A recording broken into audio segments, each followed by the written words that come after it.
성도 여러분들 다 평안하시죠? 새로운 달이 시작되었습니다. 우리 사도 신경으로 신앙 고백하시면서 가정 예배 드리도록 하지요. 나는 전능하신 아버지 하나님 천지의 창조주를 믿습니다. 나는 그의 유일하신 아들 우리 주 예수 그리스도를 믿습니다. 그는 성령으로 잉태되어 동정녀 마리아에게서 나시고 본디오 빌라도에게 고난을 받아 십자가에 못 박혀 죽으시고 장사된 지 사흘 만에 죽은 자 가운데서 다시 살아나셨으며 하늘에 오르시어 전능하신 아버지 하나님 우편에 앉아 계시다가 거기로부터 살아있는 자와 죽은 자를 심판하러 오십니다. 나는 성령을 믿으며 거룩한 공교회와 성도의 교제와 죄를 용서받는 것과 몸의 부활과 영생을 믿습니다. 아멘. 다 함께 찬양하도록 하시죠.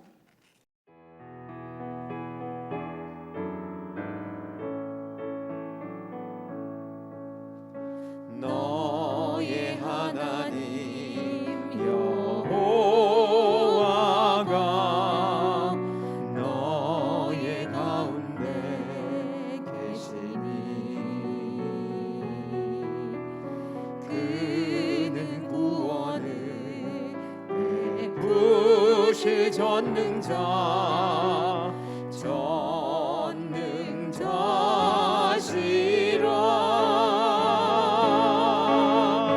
그가 너로 인하여 기쁨을 이기지 못하시며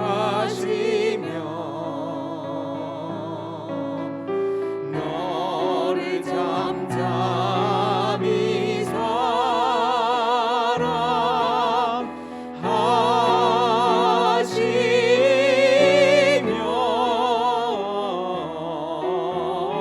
즐거이 부르며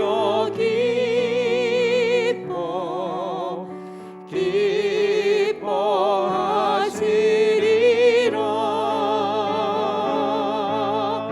즐거이 부르며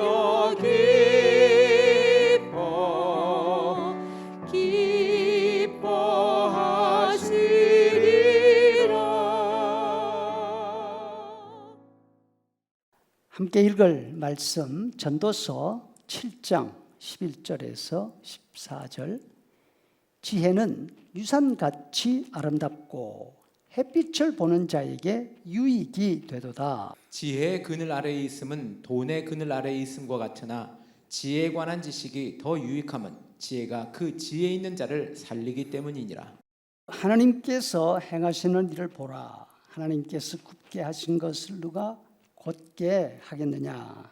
형통한 날에는 기뻐하고 곤고한 날에는 되돌아보아라. 이 두 가지를 하나님이 병행하게 하사 사람이 그의 장래일을 능히 헤아려 알지 못하게 하셨느니라. 며칠 전 한국 뉴스 채널을 보고 있었습니다. 계속되는 팬데믹으로 인해서 고통당하고 있는 자영업자들의 어려움을 전하는 그런 내용이었습니다. 유흥업소를 운영하고 있는 여자분이 자신의 어려움을 이야기하고 있습니다. 반복되는 행정명령으로 가게를 운영하기가 어렵게 되었습니다. 남편은 건강이 악화되었습니다. 하는 수 없이 자신이 두 가지, 세 가지 파트타임 일을 하면서 생활을 유지하고 있었습니다. 설상가상으로 일하던 식당 주방에서 그릇을 씻다가 미끄러지는 바람에 다리를 삐었습니다. 그나마 식당 일도 하지 못할 처지가 되었습니다. 이런 자신의 형편을 토로하면서 자영업자들에 대한 정부의 지원을 절실하게 말하고 있습니다. 정말 너무 어렵습니다. 도와줘야 합니다.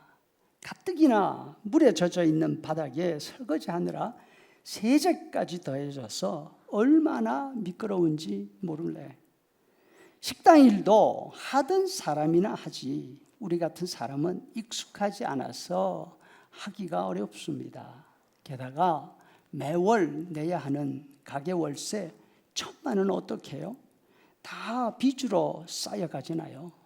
남편은 앞에서 누워있고. 정말 소상공인들의 어려움이 그대로 묻어있는 인터뷰였습니다.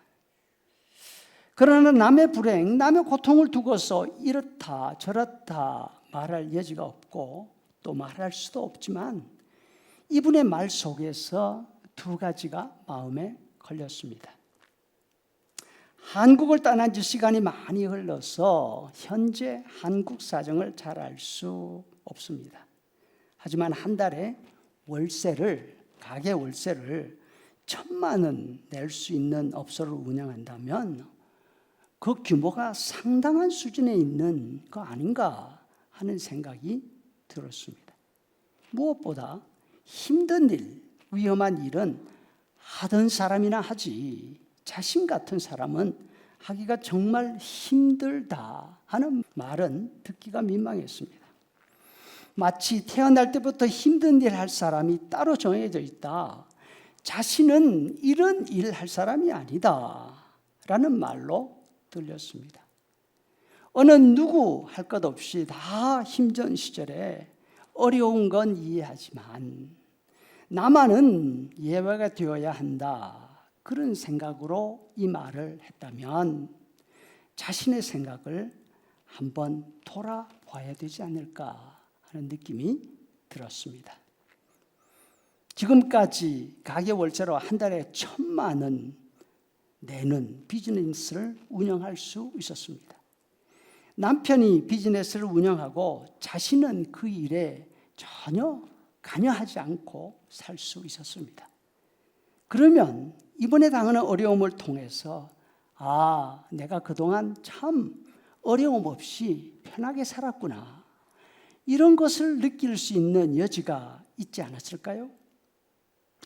그동안 내 가게 운영하면서 내 손으로 설거지 하나 하지 않고 부엌 바닥이 미끄럽다는 사실조차도 모르고 살 수 있었더라면 감사하게 생각해야 되지 않았을까?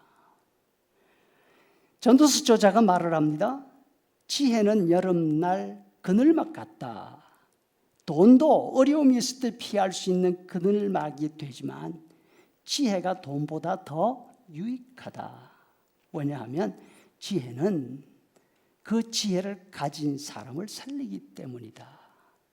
12절 세번역 돈이 사람을 보호하듯 지혜도 사람을 보호한다. 그러나 지혜를 깨우쳐 아는 지식이 더 좋은 까닭은 지혜가 그 사람의 목숨을 살려주기 때문이다. 돈이 있었더라면 그 고생하지 않겠지만 지혜가 있으면 그 고생을 하는 가운데서도 삶 가운데 생기를 얻을 수가 있습니다. 여름날 시원한 물 같은 신선한 말입니다. 지친 몸에 생기를 넣어줍니다. 힘들고 지칩니다. 그럼에도 불구하고 뒤를 돌아보는 지혜가 있으면 그동안 참 잘 지냈구나 감사할 수 있을 것입니다. 지혜는 뒤를 돌아보는 여유입니다. 지난 날을 돌아보며 감사를 느낄 수 있는 마음입니다. 일이 잘 되는 형통한 날에는 누구나 다 기뻐합니다. 하지만 생각해 보십시다. 늘 랄라루루 신나는 일만 계속된다면 우리가 어떻게 될까요? 아마 아무런 생각 없이 살아갈 것입니다. 삶을 깊이 있게 생각하는 진중함을 갖출 수 없을 것입니다. 하나님은 우리가 행복하기를 원하십니다. 그런데 늘 좋은 일만 있고 원하는 대로 모든 일이 다 잘 된다면 정말로 행복할까요? 사람이 누리는 즐거움에는 한계가 없습니다. 즐거움에는 중독이 있습니다. 한없이 더 큰 즐거움을 기대하게 됩니다. 진정한 즐거움을 누리려면 깊이가 있어야 합니다. 깊이가 없는 즐거움은 마약과 같지 않을까 생각이 듭니다. 사람에게 깊이를 더하는 것, 사람으로 하여금 깊이 있게 생각하게 하는 것이 무엇이죠? 바로 어려움입니다. 14절 세번역, 좋은 때에는 기뻐하고 어려운 때에는 생각하여라. 하나님은 좋은 때도 있게 하시고 나쁜 때도 있게 하신다. 어려움은 우연히 오는 것이 아닙니다. 그렇다고 모든 어려움이 다 내 자신의 잘못으로 인해서 겪는 것도 아닙니다. 우리가 겪는 어려움의 원인을 따지려고 한다면 한도 없겠지만 그 원인을 다 모른다 하더라도 중요한 것이 있습니다. 그것은 하나님께서 우리에게 그 어려움을 허용하고 있으시다는 사실입니다. 왜 그럴까요? 그 이유는 어려움이 우리에게 주는 유익이 즐거움이 우리에게 주는 유익 못지않게 크기 때문일 것입니다. 어려움 속에서 고통당할 때 낙심하지 말기를 바랍니다. 아, 하나님을 생각하라고 하시는구나 생각하고 깊이 묵상할 수 있기를 바랍니다. 깊은 생각 가운데서 하나님의 뜻을 헤아려서 즐거울 때나 고통스러울 때나 진짜 행복을 누릴 수 있는 우리가 될 수 있기를 간절히 바랍니다.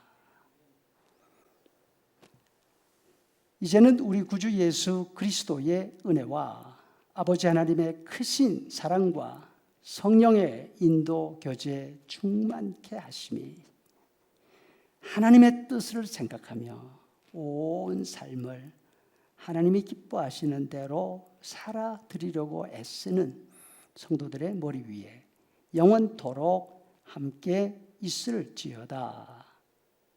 아멘.